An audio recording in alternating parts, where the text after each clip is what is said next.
Kumusta po kayo? Bago po ang lahat, first things first.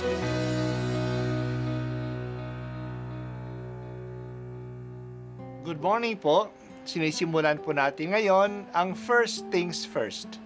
At dito po, tinatalakay natin sa unang bahagi ng umaga natin ay ang first readings na binabasa po sa banal na misa. Ito pong tinatalakay natin kasi madalas po kasi marami na tayong alam tungkol sa gospel readings. Pero konti po ang nagsasalita sa first readings. Pero ang first readings, bahagi din po yan ng Biblia, ng banal na kasulatan.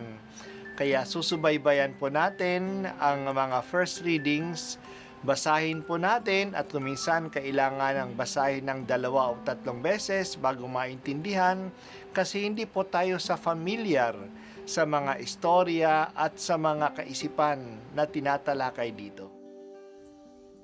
Ang pagbasa mula sa aklat ni Esdras.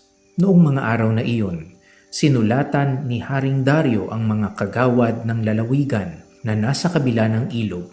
Sinabi niya, ipaubaya nila sa mga tagapamahalang Hudyo at sa kanilang matatanda ang pagpapaayos ng templo. Ang magugugol dito ay kukuning lahat sa buwis na malilikom sa lalawigan sa kabila ng ilog.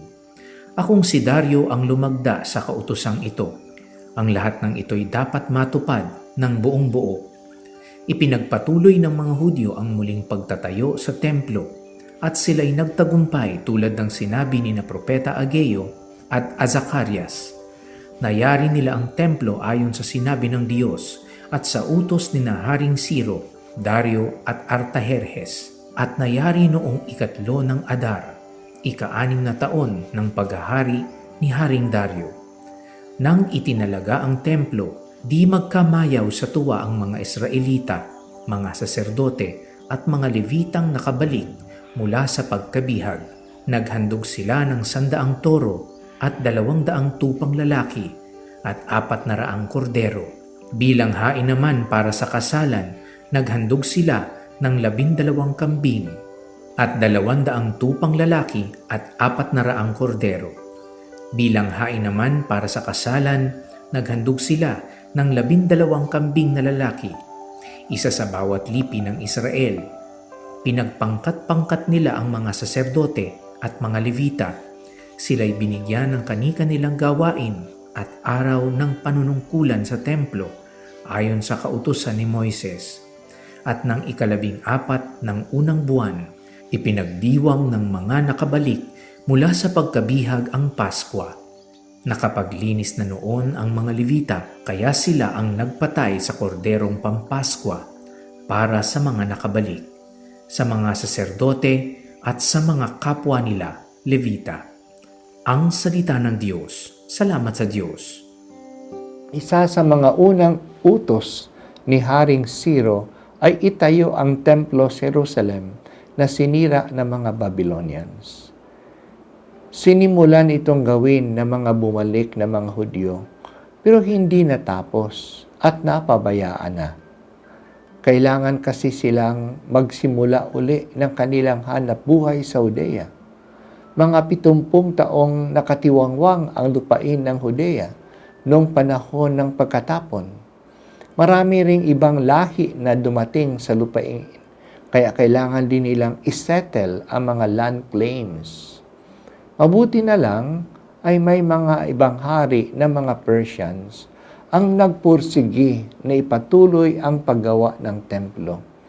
Ginawa ito ni Haring Artajerjes at lalo na ni Haring Dario na nagbigay pa nga ng mga utos sa lahat na ang buwis ng mga Persians sa kabila ng ilog Euphrates sa lupain na nasa bandang kanluran ng Persian Empire ay gamitin sa pagtatayo ng templo sa Jerusalem. Pinadala din ng Diyos si Propeta Ageo at si Propeta Zacarias na akitin ang mga tao na tapusin na ang templo upang sila'y pagpalain ng Diyos. Kaya sa wakas, natapos din ang templo noong 515 BC, pagkaraan ng higit na 20 taon na pagtatrabaho dito, nagkaroon ng malaking pagdiriwang sa pagtatalaga ng templo. Ang daming mga hayop na kinatay at inalay sa pagdiriwang na ito. Sa wakas, nakakapagdiwang uli sila ng dakilang kapistahan ng Paskwa sa templo ayon sa batas ni Moises. Malaki ang papel ng mga Libita sa paghahanda at pagdaraos ng mga pagdiriwang na pagsamba. Ang mga Libita ay isang tribu ng Israel na ang kanilang tungkulin ay pangalagaan at maglingkod sa pagsamba ng Israel. Dahil sa tungkuling ito ng kanilang tribu, naging mahalaga ang papel nila sa pagtatayo muli ng templo. Noong ito ay matapos, sila ay inorganize uli ni Esdras sa kanilang mga gawain sa pagsamba sa templo. Sila ang tagapagbantay dito, tagapagkanta, tagapaglinis, tagakatay ng mga hayop na inaalay at marami pang ibang gawain sa maintenance ng temple. Ang mga pari naman na galing din sa mga Levita ay siyang tagapag-alay ng mga hayop na susunugin. Nagkaroon din sila ng isang karagdagang gawain pagbalik nila sa exile. Naging tagapagturo sila ng batas ni Moises na galing sa banal na kasulatan.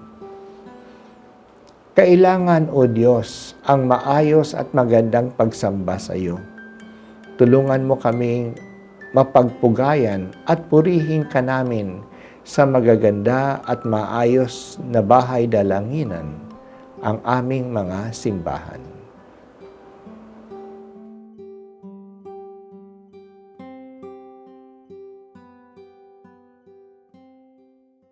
At ako po ay si Bishop Broderick Pabilio dito sa First Things First.